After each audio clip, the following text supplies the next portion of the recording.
Okay, so hi guys. Thank you for watching my live. Basically today I'll be sharing an interesting topic with you guys, which is what is the difference between permission and blockchain. So maybe some would be curious about what's the difference between these two. And before we start um um touching on that topics, I will tell you guys what is blockchain because not all understand the process of it. Okay, so yeah, if you guys the newest one who just watched my live, this is the topic that I'll be sharing with you guys, which is the difference between public and also permission blockchain. So give me a moment.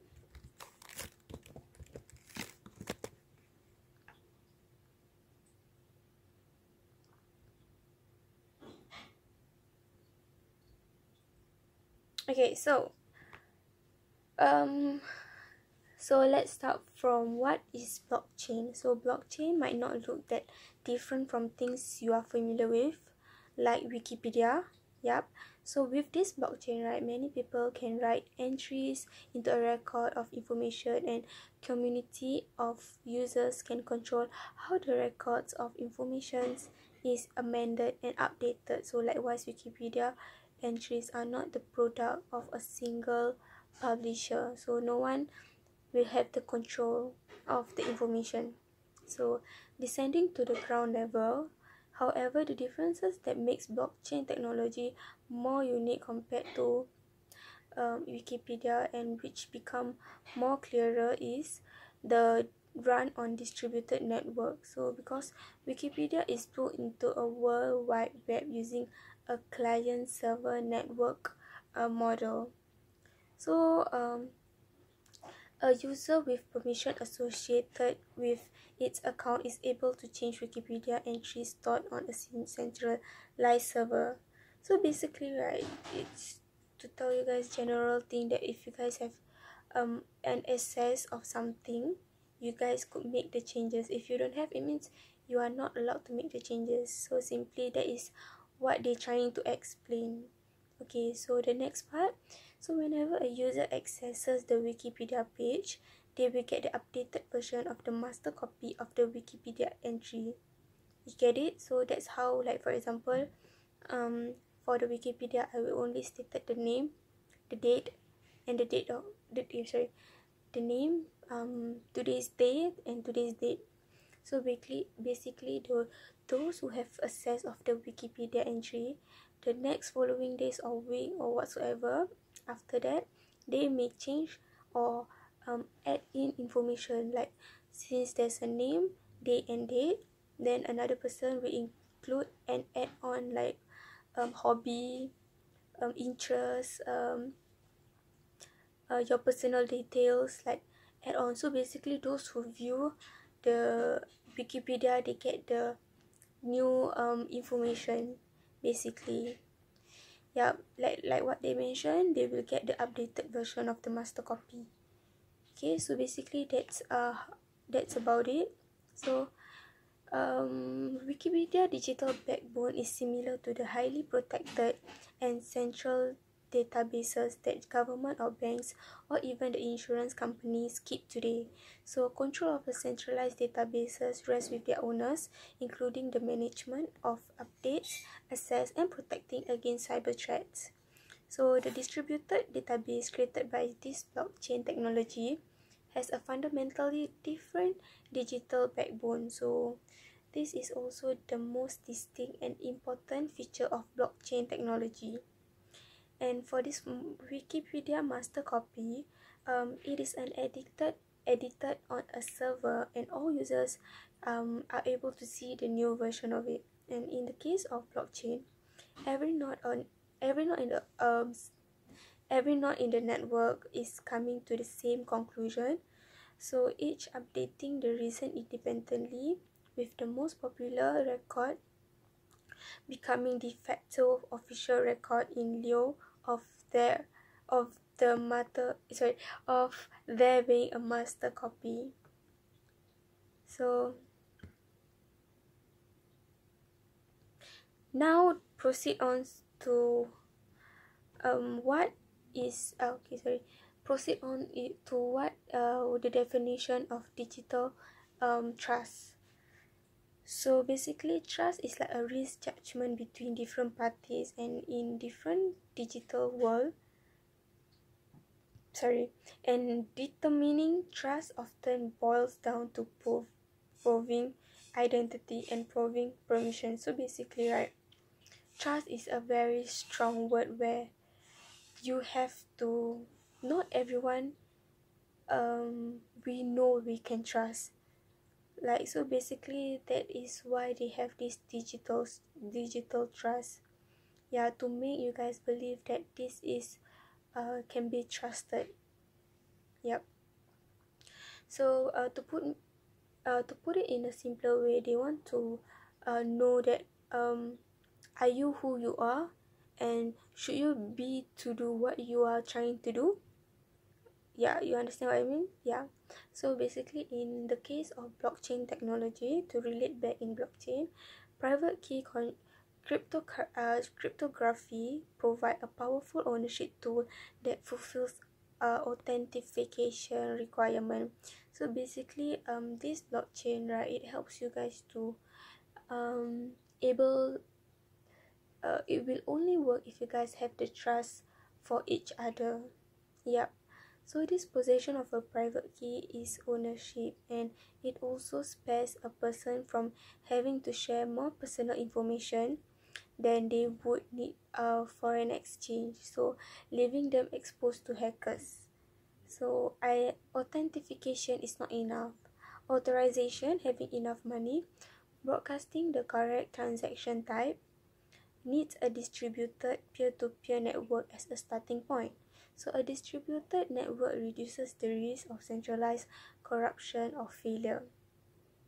And this distributed network must also be committed to the transaction network, record keeping, and the security itself. So authorizing transaction is a result of the entire network applying to the rules upon which it was designed, the blockchain protocol.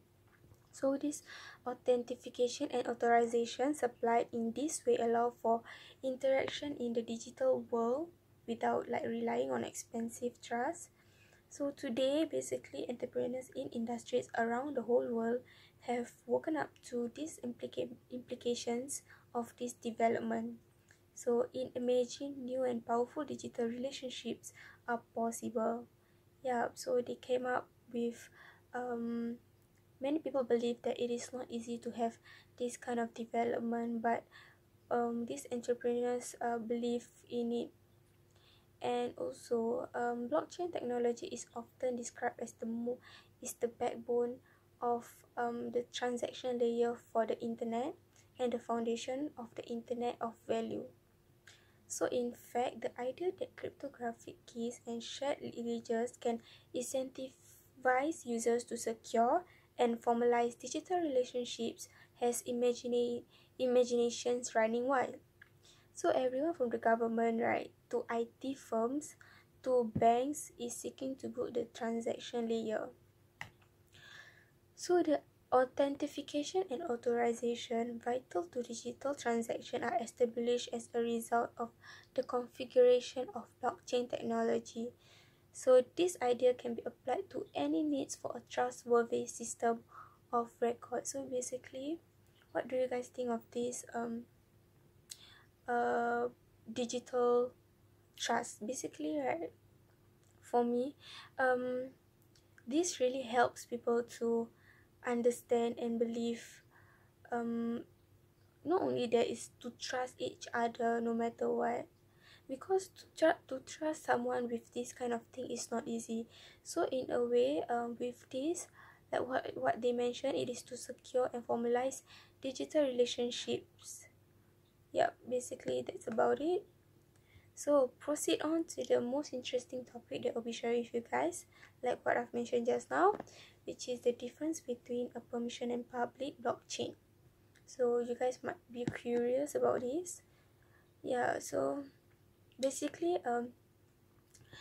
anyone can use Bitcoin cryptography keys, and anyone can be a node and join the network, and anyone can be a miner to the service to the network and seek a reward. So miners can just walk away from being a node. So, and if they return, and they will return when they feel like it, and get a full account of all the network activity since they left. So basically, anyone that can read the chain, right? Anyone can sorry. Basically, anyone that can read the chain, anyone can make legitimate changes, and anyone that can write a new block into the chain. Sorry. Okay, so whatever I've said before is that basically anyone that can read the chain, then with that, anyone can read a chain, anyone can legitimate changes, and anyone can write a new block into the chain as long as they follow the rules. So Bitcoin is totally decentralized. It is also described as a censor-proof blockchain. So for this reason, it's known by its wildest description, which is a public blockchain.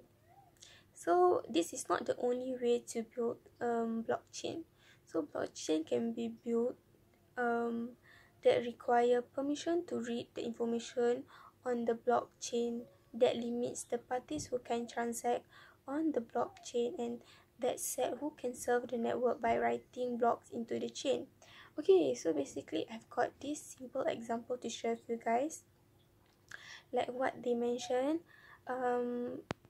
Wikipedia, like they can give, no, I think the simplest way is YouTube. So YouTube, okay, it's public, am I right? However, there's a way that you can make it private.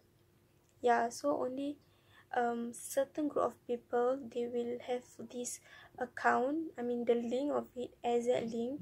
If they have the exact link for the website, you will get to the videos or the channels that someone's send it to you, basically.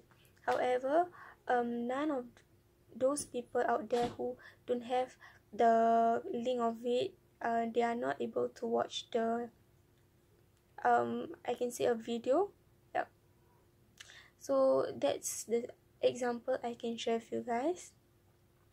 So there's also another example, which is Ripple runs a permission blockchain, and the startup determines who may act as transaction validator on their network, and it has included CGI, MIT, and Microsoft as transaction validators, and while also building its own nodes in different locations around the world. So a blockchain developer may choose to make the system of record available for everyone to read. So, but they may not wish to allow anyone to be the node, serving the network security, transaction verification, or mining.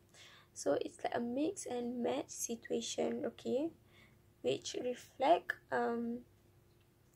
reflected a various ways entrepreneurs are experimenting with the technology. So with this permission blockchain, this may or may not involve proof of work or some other system requirement from the nodes.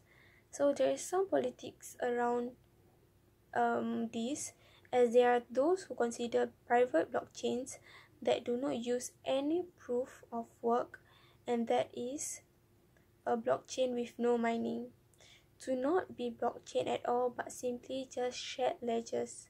So basically that's the difference between public and permission blockchain. So now I will try to see search other simplest way whether they got stated the difference between permission and public blockchain. So to make it easier for you guys to understand blockchain, you just think of Wikipedia, because I know a lot of you guys, if you guys want to know something about it, definitely there will be this Wikipedia appear that will tell you guys the history of something, when it started, how this happened, when was this, why it happened, you know, that kind of thing. So basically, like what they mentioned earlier on is that people are able to, like, okay, a person A, he or she tried to start a Wikipedia or start a blockchain. I can say it's a blockchain. And also they stated the name, the class and the date, basically like that. So you just state your name, class and date, and to make the transaction go on and happen, you will other people are able to access to it, but however it won't only have a few um people to access a blockchain.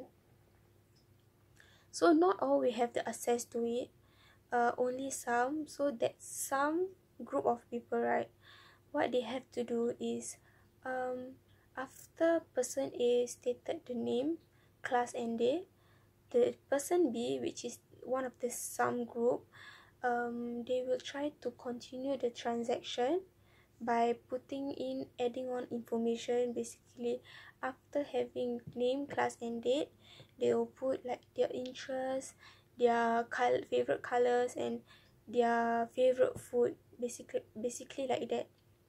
So and from there, that how the transaction happened.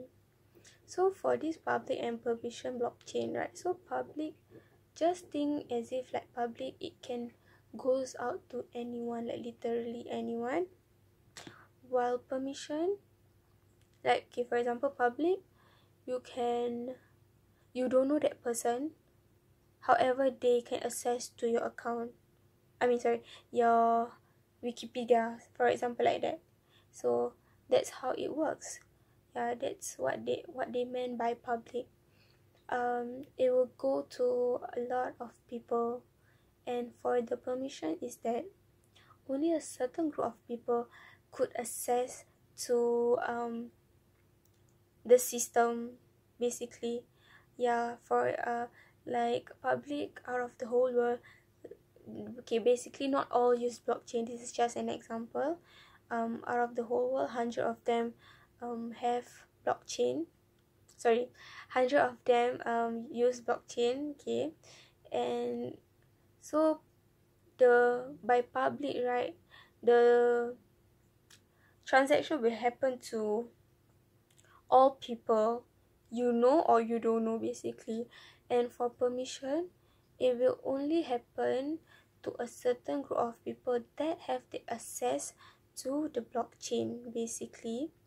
Yeah, so the numbers of permission, the number of people of, yeah, that has the permission blockchain is lesser compared to the public. And what do you think about the difference between these two? Which is the most safest?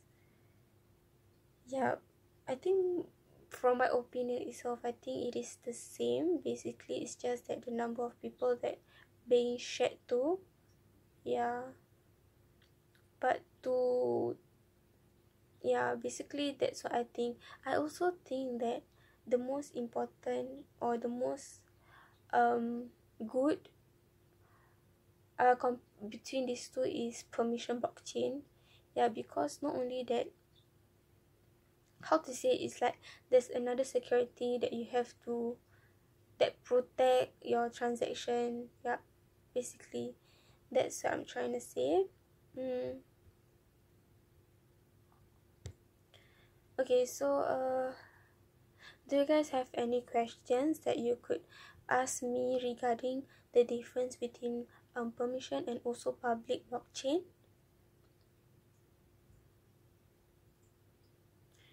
So okay, so before I end this, let's talk a little bit more about after we shared about how what is blockchain and the difference between permission and public blockchain. So let me talk to you guys and share about how you guys should secure your blockchain. So basically, a private blockchain control users access to information but is less secure than a public blockchain. So basically, what I've mentioned just now is just my opinion. This is what they stated. It means what they're trying to say, that public blockchain it's much more safer compared to permission. Yeah, because okay, like what they stated here, a private blockchain, blockchain controls users access to information but is less secure than public blockchain. That's what they mentioned here. So a public blockchain is a totally transparent ledger because it is decentralized and information is encrypted and stored on multiple devices, and which almost impossible to hack a public blockchain. Oh, okay, now I get it. Basically, the more the people, the better it is, because for example, right, since the process of passing of the transaction happening, right, like you want to go to this person, so there's a lot of people, and for imagine like 10,000 people working on this process, doing this process. Hackers, there's out of all the people in the world, the hackers cannot be the majority of it. What? So that is the reason why it will be hard for hackers to hack the users itself, because for example, if this were to pass the information, by the time the hacker hack the block, right, the information is already being calculated or solved and passed to another users. So yeah, that's what I understand about blockchain. And also, these public blockchain are often called the censor free and are particularly resistant to distributed denial of service. So a private blockchain, on another hand, can be altered by its owner, and it's also more vulnerable to hacking. So okay, before I end, this will be the last part, which is how my accountant use blockchain. Okay, why they mention accountant? Basically, blockchain, there's this called hash function. You will be given a hash function to represent a person. Yeah, instead you tell your details, there will be a code or hash function that represent yourself. Yeah, the reason is to not reveal your personal details. Yeah, so why is it accounting involved? Because blockchain, there's a lot of things that involve of calculation. Yeah, maybe that is the reason why. So okay, private blockchain could signal the end of double entry bookkeeping. So accountant will be able to use a private blockchain to automate auditing processes and audit transactions in the real lifetime. So blockchain is forecast to disrupt the finance sector, but it could provide opportunities for accountants to invest more time in tasks that add value to their clients' businesses. So these are the early days for blockchain, and it has a potential to transform the world of finance, accounting, and businesses. So basically, it is not only for the world, it also for specific people, like what they mentioned is to transform the world of finance, accounting, and businesses. And that's good about blockchain. So basically, we understand what is the difference between permission and public blockchain. So public blockchain is much more secure compared to what do you call it, private blockchain. You know the reason I already stated, which is public, there's a lot of people involved, which has will be a difficulty for hacker to hack the process of it. Yeah, so that's an interesting topic that I've shared with you guys today about that. Thank you to you guys that spend few minutes of your time to watch my live. I appreciate that a lot. So tomorrow I will be doing another live before my break. Yeah, so I hope to see you guys again tomorrow. Please take care of yourself, and yeah, bye bye.